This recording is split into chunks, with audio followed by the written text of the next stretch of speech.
നമ്മളിപ്പോൾ മധ്യകേരളത്തിലേക്ക് പോവുകയാണ്. അവിടെ നിന്ന് ലേബി സജീന്ദ്രൻ ചേരുന്നു. Leby, good morning. Good morning Roshni Venki. കൊച്ചിയിൽ എന്താണ് അവസ്ഥ? സമാധാനമൊക്കെ ഉണ്ടോ? കൊച്ചിയിൽ സമാധാനം ഇല്ലല്ലോ റോഷ്നി. കാരണം യുദ്ധം ഏതെങ്കിലും കാരണവശാൽ പൊട്ടിപ്പുറപ്പെടുകയോ അല്ലെങ്കിൽ ഏതെങ്കിലും അതുമായി ബന്ധപ്പെട്ട മോശം വാർത്തകളൊക്കെ വരുന്ന ഒരു സാഹചര്യം ഉണ്ടായിട്ടുണ്ടെങ്കിൽ അത് കൊച്ചിയെ കൂടി ബാധിക്കുമെന്ന് ഉറപ്പാണല്ലോ. ദക്ഷിണ നാവികസേന ആസ്ഥാനം കൊച്ചിയിലാണ്.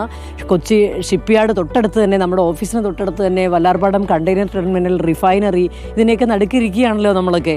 അതുകൊണ്ട് തന്നെ നമ്മൾക്ക് മാത്രമല്ല, കൊച്ചി നിവാസികൾക്ക് ആർക്കും തന്നെ യുദ്ധം എന്ന് കേൾക്കുമ്പോഴേ ഒട്ടും സമാധാനം ഉണ്ടാവില്ലല്ലോ. എന്തായാലും നിലവിൽ നമുക്കൊന്നും ഒരു ആശങ്ക വേണ്ട എന്നുള്ളതാണ് എന്തായാലും രാജ്യമൊക്കെയും അറിയിക്കുന്നത് കൊണ്ട് തന്നെ നമുക്ക് സമാധാനത്തിൽ ഇരിക്കാം. ഈ ഒരു പ്രേക്ഷകൻ ഇപ്പോൾ ചോദിക്കുന്നുണ്ടായിരുന്നു, ഈ ഡ്രഗ്സിനെതിരെയുള്ള വാറൊക്കെ എന്തായി എന്നുള്ളത്. അപ്പോൾ ആ പ്രേക്ഷകന് കൂടി വേണ്ടിയുള്ള വാർത്തയാണ്. ഈ കൊച്ചി അത്താണിയിൽ വൻ കഞ്ചാവ് വേട്ടയുണ്ട്. മെറ്റൽ പൈപ്പിൽ ഒളിപ്പിച്ച നിലയിൽ കഞ്ചാവ് കടത്താൻ ശ്രമിച്ച് ബംഗാൾ സ്വദേശി പിടിയിലായിരിക്കുന്നു അല്ലേ ലേബി? തീർച്ചയായും റോഷ്നി, ഇപ്പോൾ കഞ്ചാവ് വേട്ട പോലീസ് ആകട്ടെ എക്സൈസ് ആകട്ടെ വളരെ കാര്യക്ഷമമായി തന്നെ നടത്തുകയാണ്. അതിൻ്റെ ഭാഗമായിട്ടാണ് ഇന്നലെ എയർപോർട്ടിനടുത്തുള്ള അത്താണിയിൽ നിന്ന് വൻ കഞ്ചാവ് വേട്ട നടത്തിയത്. 23 കിലോയാണ് ഇയാളിൽ നിന്ന് പിടിച്ചത്. മെറ്റൽ പൈപ്പിൽ ഒളിപ്പിച്ച നിലയിൽ ബംഗാൾ സ്വദേശിയാണ് ഇത് കടത്തിയത്.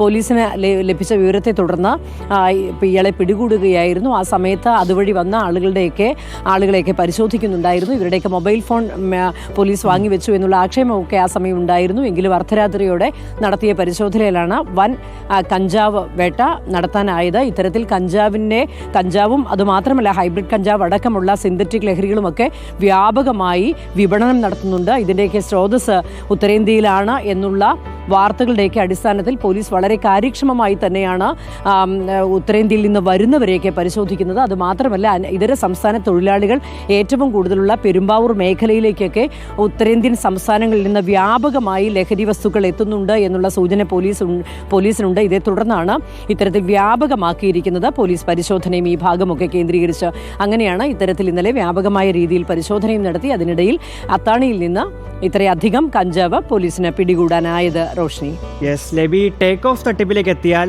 1 കോടിയുടെ തട്ടിപ്പ് നടന്നെന്നാണ് പോലീസ് കണ്ടെത്തിയിരിക്കുന്നത് അല്ലേ? ഇപ്പോൾ സംസ്ഥാനത്ത് 30-ലധികം കേസുകളാണുള്ളത്. ഈ ഒരു സംശയം ലെബി, 1 കോടി എന്നത് ഈ മൊത്തം തട്ടിപ്പിന്റെ തുകയാണോ? ഈ 30-ലധികം കേസുകൾ എന്ന് പറയുന്നത് ആദ്യഘട്ടത്തിലൊക്കെ ഒരുപാട് പരാതികൾ ഉണ്ടായിരുന്നു. ഇപ്പോൾ കുറച്ച് പരാതികൾ ഇങ്ങനെ ആരും രംഗത്ത് വരാതിരുന്നിട്ടോ മറ്റോ ഉണ്ടോ ലെബി?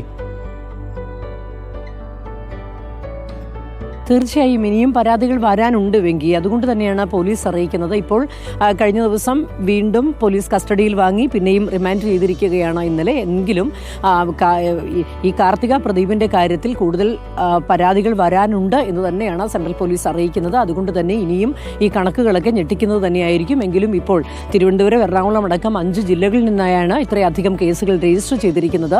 ഈ കേസുകളുമായി ബന്ധപ്പെട്ടാണ് ഇപ്പോൾ 1 കോടിയോളം രൂപയുടെ തട്ടിപ്പ് ഇവർ നടത്തിയിട്ടുണ്ട് എന്നുള്ള കാര്യം പറയുന്നത്. എങ്കിലും ഇനിയും ഇത്തരത്തിൽ പരാതികളൊക്കെ ഉയർന്നു വരാം.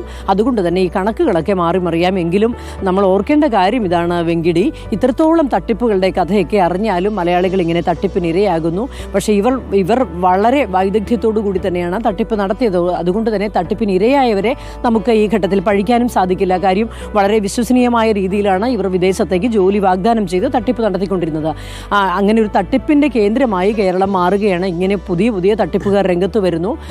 ഇപ്പോൾ കാർത്തിക പ്രദീപിന്റെ പേരിൽ കൂടുതൽ ആരോപണങ്ങളാണ് വിവിധ ഭാഗങ്ങളിൽ നിന്ന് ഇപ്പോൾ ഉയർന്നു വന്നുകൊണ്ടിരിക്കുന്നത്. ഇവരുടെ ടേക്ക് ഓഫ് കൺസൾട്ടൻസിക്കെതിരെയും നമ്മൾ ഈ തട്ടിച്ച പണമൊക്കെ തിരിച്ചു ചോദിക്കുമ്പോൾ തട്ടിച്ചതൊക്കെ എന്റെ മിടുക്ക്, നീ എന്തിനാ അതിലൊക്കെ വീഴാൻ പോകുന്നതെന്നൊക്കെയാണ് ചോദിക്കുന്നത്. മാത്രമല്ല ഒരു യുവതി ഇങ്ങനെ ഒരു പണം തിരിച്ചു വെച്ചപ്പോൾ കോടതിയിൽ പോയി വാങ്ങിക്കോ എന്നൊക്കെയാണ് ഈ പ്രതി പറഞ്ഞതൊക്കെ. എന്തൊക്കെയാണല്ലേ?